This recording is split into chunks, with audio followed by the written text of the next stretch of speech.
So as we move towards the direction of getting current with Marvel Comics, as we move towards this January 1st deadline of leaving all these old stories behind and getting current with current events, we pick up now with the Death of Wolverine issue number 1. And what this will do is it'll go towards letting us begin to get current. It'll let us go towards the Axis storyline and a lot of these events that are going on at this current time that do not include Wolverine.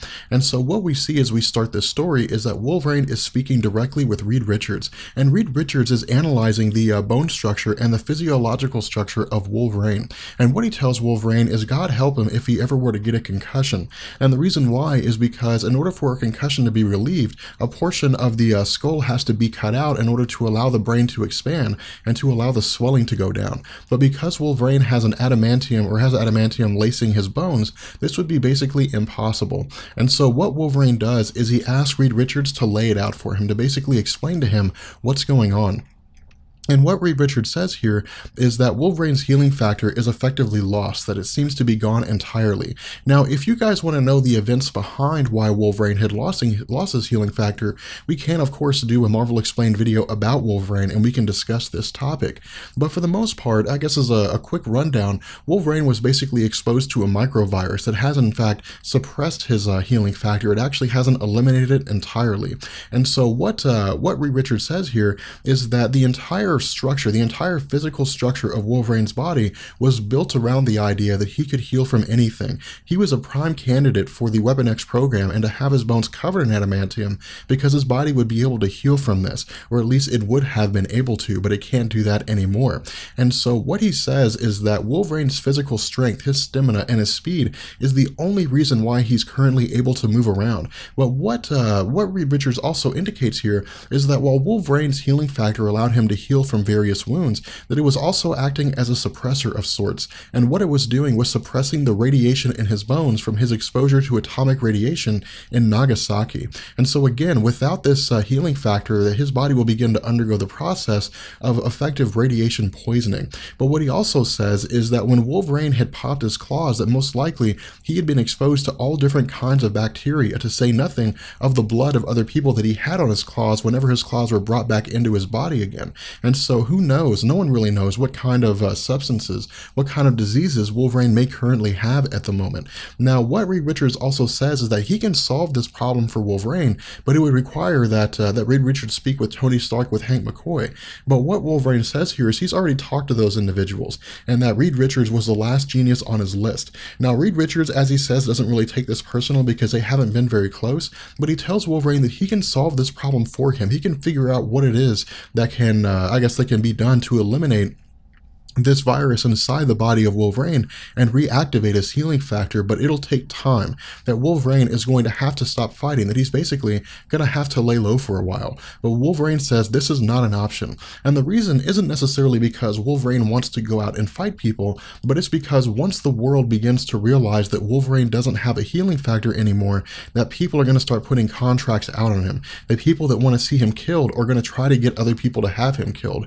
And so it's basically, as Wolverine explains it, it's going to be open season here. And so what Reed Richards says is that if this is the case, if people are going to start coming after Wolverine, then of course Wolverine should keep himself alive and fight them off, but under no circumstances should Wolverine use his claws. And so what we do is we switch to a place called Eric's Pub. And Eric's Pub is a place that Wolverine had visited on several occasions, where the bartender is very much familiar with Wolverine.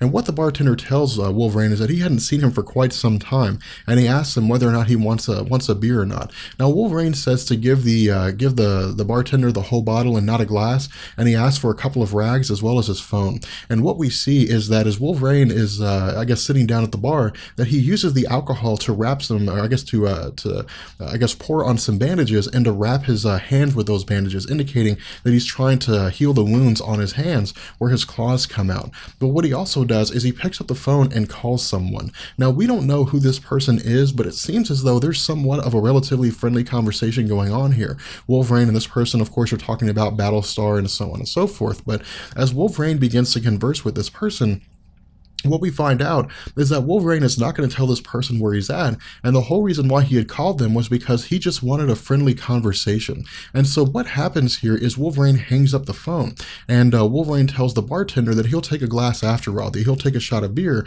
just for the road. But what he also says is that people are going to come looking for him, and that this will most likely be the first place that they look. And the bartender initially asks Wolverine whether these will be friends, but Wolverine says that they're not going to be. And so what happens is Wolverine leaves the bar, and we don't find out directly what it is that Wolverine had said to the bartender if anybody comes looking for him. But what we do is we transition to a couple days later, and an individual surrounded by what appear to be 3 henchmen appear to the bartender and tell the bartender they're looking for some kind of drink. Now the bartender asks them what it is that they want, and this person says it doesn't matter as long as it's American. Now this person, as is revealed to us, is a man named Nuke.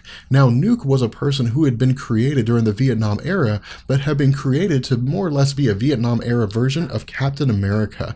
But over the course of Nuke's, comic book appearances, over the course of his history, while he initially had started out as a person, he had been subjected to various, artificial and cybernetic enhancements, which had basically turned him into a cyborg, which of course includes his head being a cybernetic head, as well as various other portions of his body. But what the bartender does is he hands Nuke 3 beers, but also pulls out a Remington shotgun from under the countertop.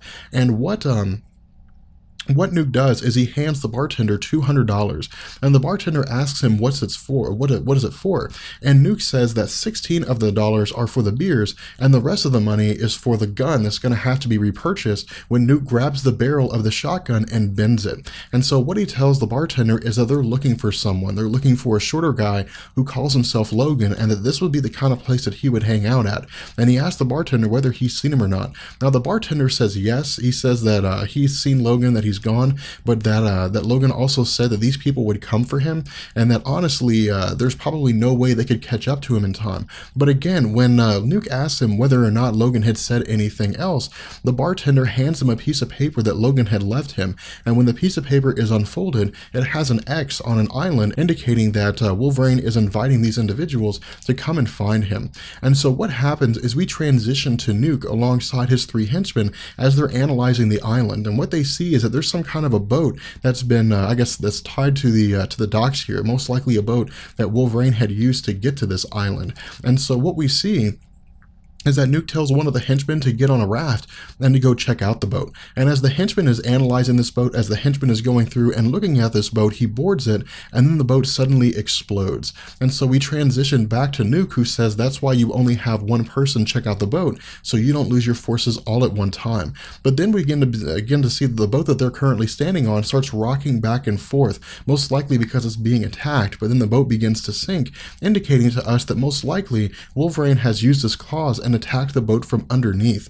And so what happens is Nuke, along with the other 2 henchmen, bail out, and they begin to swim to shore. Now as they're swimming to shore, we see that one of the henchmen is presumably attacked from underneath, and blood begins to show in the water, which indicates that Wolverine has killed this henchman. And then we see the same thing happen to the second one. And so Nuke is the only one who's made it to shore by himself.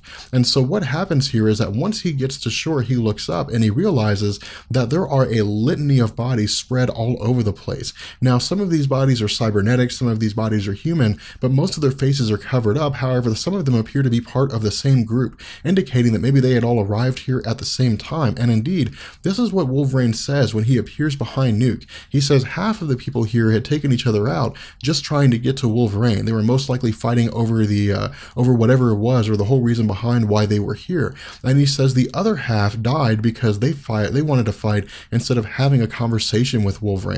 And so what happens is Nuke immediately goes after Wolverine and tries to attack him. But again, Wolverine is able to hold his own relative against the onslaught of Nuke, but only insofar that he's able to withstand the damage that Nuke is dealing out to him. Now, what Nuke tells Wolverine here is something very, very important. He tells Wolverine that it's not his contract, that he's not the one that put the kill order out on Wolverine, but he says whoever it was that had put this kill order out, who had put this contract out, had made it absolutely massive. That word is out all over the world to every bounty hunter and anyone out there who has a dislike for Wolverine, that there is a massive amount of money for a person that brings Wolverine in, but he doesn't indicate whether or not this is dead or alive. And so what happens is, again, as the two of them begin talking, as Wolverine begins asking his questions again, while at the same time fighting Nuke, he asked the question of who it was that put out this kill order, of who it was that had ordered Wolverine be killed.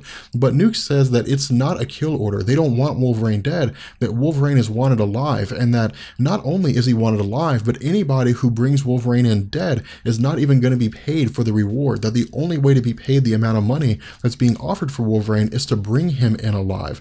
And so he says that this is basically a race, that because there are so many people out to capture Wolverine, that everybody is trying to get to him as fast as they possibly can. And so he says there's really nowhere Wolverine can go. There's really nothing he can do to keep himself safe from anybody out there.